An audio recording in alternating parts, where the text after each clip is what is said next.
Hi guys, it's Sandra. Welcome to another teacher episodes.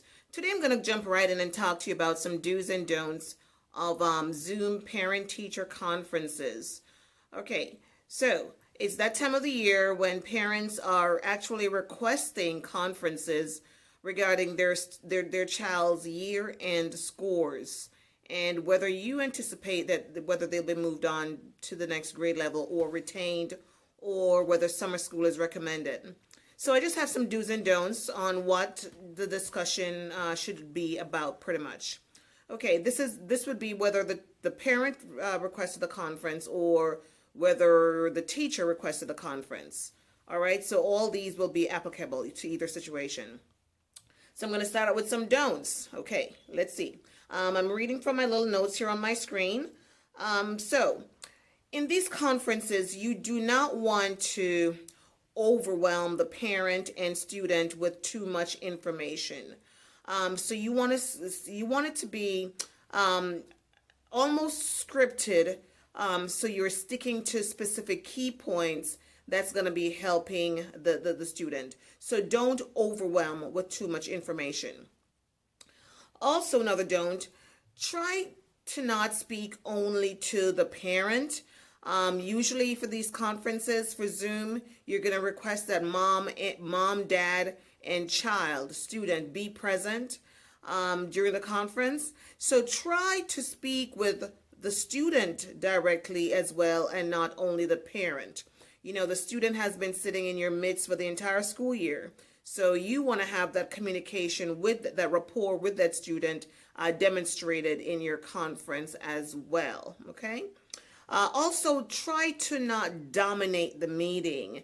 You want to be hearing from the student. You want to be hearing from the parent regarding their specific concerns or questions. And finally, another don't, try not to focus so much on past behaviors. For example, saying, oh, the student misbehaved several times during class. For this conference, let bygones be bygones. This is now the coronavirus era, if you want to call it that. So we're going to let bygones be bygones. This student is pretty much starting with a new slate. So you're going to try to report on observations you made during that student's digital learning, going back, 6-7 weeks since we started learning, teaching and learning remotely. All right, so here's some do's. Do a test run before you sit in on that first conference. Do a test run.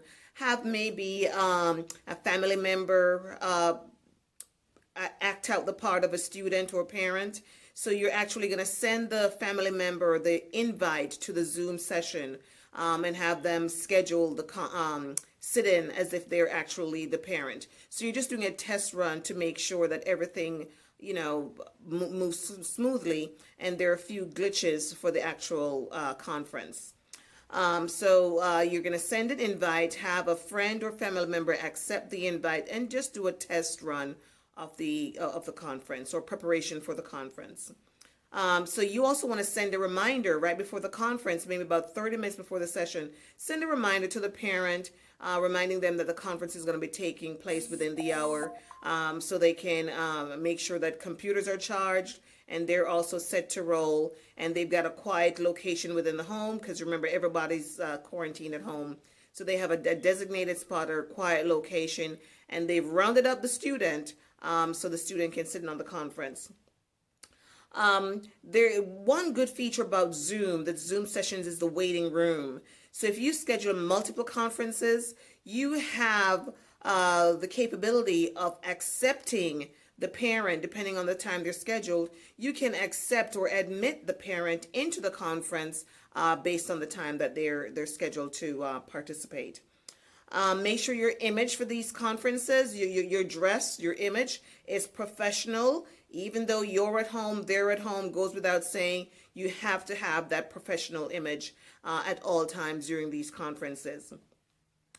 Your background. I know you're at home, teachers, and it creates a challenge at points, but try to have a professional or an academic themed background. If not, maybe just a plain wall, a plain background would be better than one that's not one that's highly personalized. At these conferences, you can have parents type questions while you're sharing with them. They can type a question in the chat feature of Zoom, just so they don't forget the question that they might have, or the student might type a question that they might have, and it can be held until towards the end of the session where those questions or specific questions can be addressed.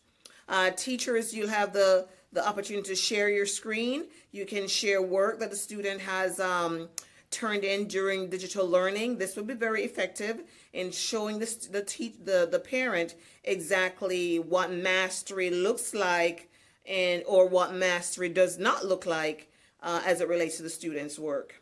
It's always a good idea to record the meeting to be on the safe side, because you don't want it to be expressed that you said something or the parent said something that cannot be verified. So you want to at all times record the meetings, and for the Zoom sessions you are able to do so.